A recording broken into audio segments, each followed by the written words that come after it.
पित्रे ब्रह्मोपदेष्ट्रे मे गुरवे दैवताय च प्राप्याय प्रापकायास्तु நம ஸ்ரீநிதயே நமஹ. அன்புள்ள விஜய் தொலைக்காட்சி நேயர்களே, உங்கள் அனைவருக்கும் என்னுடைய வணக்கங்கள் மற்றும் இனிய நல்வாழ்த்துக்கள். இப்பொழுது நாம் அன்னை லக்ஷ்மி தேவியின் திவ்ய சஹஸ்ரநாமத்திலே ஆதிபுராணம் என்று போற்றப்படும் பிரம்மாண்ட புராணத்திலே வரக்கூடிய 1000 திருநாமங்களிலே 980வது திருநாமமாகிய ஸ்ரீஹி என்பதற்குரிய 6வது விளக்கத்தை அனுபவிக்கப் போகிறோம். கிருஷ்ணன்ட்டு அப்படி சொன்னேன், கிருஷ்ணன் தான் மாறலை. பையா அந்த காலத்து பாட்டு பாடுறேன்னுட்டான். உனக்கு அன்னை அப்படி அருள் செய்யட்டும்னு சொல்லிட்டு வந்துட்டேன். இது 2007 அப்புறம் கிருஷ்ணனை சந்தித்தேன். அது ரொம்ப பிரமாதமான சந்திப்பு. ஏன்னா என்னுடைய பிஏ கிட்ட கேட்டு ஃபோன் பண்ணி நான் ஆஃபீஸ்லேருந்து ரிட்டையர் ஆகிட்டேன், ஓய்வு பெற்றுட்டேன்னு தெரிஞ்சுண்டு என்னுடைய இல்லத்துக்கு பழங்கள் நிறைய வாங்கி கொண்டு அங்கேருந்து வந்து கிருஷ்ணன் சுவாமி வணக்கம் அப்படின்னா, டே கருணான்னு கூப்பிடுறாள். பேர் சொல்லி கூப்பிட்டு கூட படித்த ஆசாமி திடீர்னு சுவாமின்னு சொன்னோன்னே எனக்கு தூக்கி வாரி போட்டுடுத்து.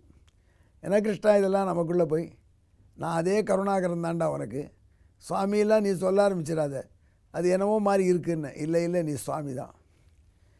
அன்றைய தினம் நீ எனக்கு பெசன்ட் நகரில் என் பங்களாவில் வந்து சொன்ன விளக்கம் இருக்கே, அது தினம் தினம் என்னை இப்போது சுரீர் மண்டையில் வந்து படுத்தி சொல்கிறது.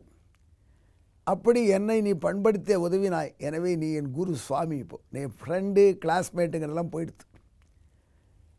எப்படி உனக்கு இந்த மாறுதல் வந்து எடுத்து, எந்த போதி மரத்தில் இந்த ஞானம் வந்ததுன்னு கேட்டேன். என்னுடைய போதி மரமே என்னுடைய மகன்தான் அப்படின்னா. என்னுடைய மகனை நான் படிக்க வச்சேன், நான் பார்த்துருக்கேன். அப்போ 1980 பார்த்தேன், சின்ன பையன். அப்புறம் அவனை எம்பிஏ படித்தான் அகமதாபாத் இன்ஸ்டியூட்டில். வந்து புரட்சிகரமாக மேனேஜ் பண்ணி கம்பெனி எடுத்துட்டு நான் என்கிட்ட இருந்து. அவனுடைய அணுகுமுறை பயங்கரமாக இருக்குடாப்பா. நானாவது ஏதாவது ஒரு ரோடுன்னு ஒன்று போட்டுவிட்டு அதுக்கு செலவு இவ்வளோ வாச்சுன்னு கணக்கு ஆரம்பிப்பேன். இவன் சொல்கிறான், இதுக்கு வேஸ்ட் பண்ண ரோடே போட வேண்டாம். அவ்வளோ தூரம் இவனுக்கு துணிவு இருக்குது. ரொம்ப பயங்கரமான முடிவு எடுக்கிறான். ரேப்பிடாக பிஸ்னஸை வளர்க்கணும்னு பார்க்குறான். டா ஸ்லோ, இப்படிலாம் போகக்கூடாதுடா, இது அல்வழி, வழியல்லா வழி அப்படின்னு சொன்னால், ஏன்னா 10ஆம் பஸ்லையாக இருக்கே நம்மளை திருப்பான். அப்போ தான் எங்கள் அப்பாவை நான் அப்படி 10ஆம் பஸ்லேன்னு சொன்னவன், அதனுடைய பலன் இது அப்படின்னு என் நெஞ்சில் பட தொடங்கித்து. உன்னுடைய அறிவுரைகளும் ஞாபகம் வந்தது. சரி, சம்பாதிச்சாயிடுத்து, பையன் கடிவாளத்தை எடுத்துட்டான். அதனால் நமக்கு ஏதோ வரக்கூடிய போர்ஷன் இருக்குது, டேரக்டராக வரக்கூடியது. அதை வச்சுட்டு நாம் இனிமேல் இறைப்பணியில் இருந்துருவோன்னு தீர்மானிச்சிட்டேன்டா. அதனால் இப்போது என்கிட்ட சேர்த்து வச்சுருக்கிற பணத்தை மதுராவும் வலியுறுத்துகிறா, ஒரு வேத பாடசாலையில் கொண்டு போய் கொடுக்கணும். அங்கே வேதம் சொல்கிற பசங்களுக்கு நம்ம நன்கொடையாக இருக்கணும், அல்லது புதிய வேத பாடசாலையை தொடங்கணும் அப்படின்னு ஒரு உத்வேகம் வந்துடுத்து. இதை செய்வதற்கு நீ தான் உதவி செய்வ அப்படின்னு ஒரு நினைவு வந்தது. உங்கள் ஆஃபீஸில் விசாரித்து நீ ரிட்டையர்ட் ஆகிட்ட, உன் சொந்த வீட்டில் இருக்கேன்னு சொன்னாங்க. அதனால் உன்னை பார்க்கணுன்ட்டு வந்தேன் அப்படின்னு சொல்லி சுவாமி அனுகிரகம் பண்ணணும்னு நானே பார்க்கலாம். அப்போ தான் எனக்கு ஒன்று புரிஞ்சுது. இப்போது கிருஷ்ணன் பக்குவப்பட்டுட்டான், அறிவு முதிர்ச்சி ஆகிடுது. அப்படி அந்த முதிர்ச்சி அடைஞ்ச அப்புறம் தான் இதெல்லாம் பயனில்லை, இதெல்லாம் தேவையில்லை அப்படின்னு தோணும்.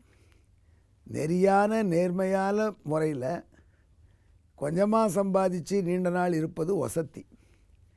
நெறி போய் முறையெல்லாம் முறையில் பணம் சேர்த்து அந்த பணத்தை வச்சுண்டு ஒரு நாளைக்கு திடீர்னு நாளையிலேருந்து இந்த நோட்டெல்லாம் செல்லாதுன்னு சொன்ன உடனே அரண்டு போகிற நிலைக்கு வராமல் சரியானபடி இருக்கணுங்கிறது ரொம்ப முக்கியம். அது லக்ஷ்மி தேவின் அருளால் தான் வரும். கிருஷ்ணா, உன் வீட்டிலேருந்து அன்றைக்கி கிளம்பரிச்சே நான் இதை பிரார்த்திச்சின்னேன், அன்னையே இவனுக்கு இப்படி தீவினை அகற்றி அருள் செய்ய வேண்டும்னு. அந்த அருள் பிரார்த்தனை ஏற்றுனுட்டா அண்ணன். அதனால் உன்னை இப்படோ மெல்ல மெல்ல ஸ்டெப் பை ஸ்டெப்பாக உன்னை பக்குவப்படுத்தி கொண்டு விட்டா.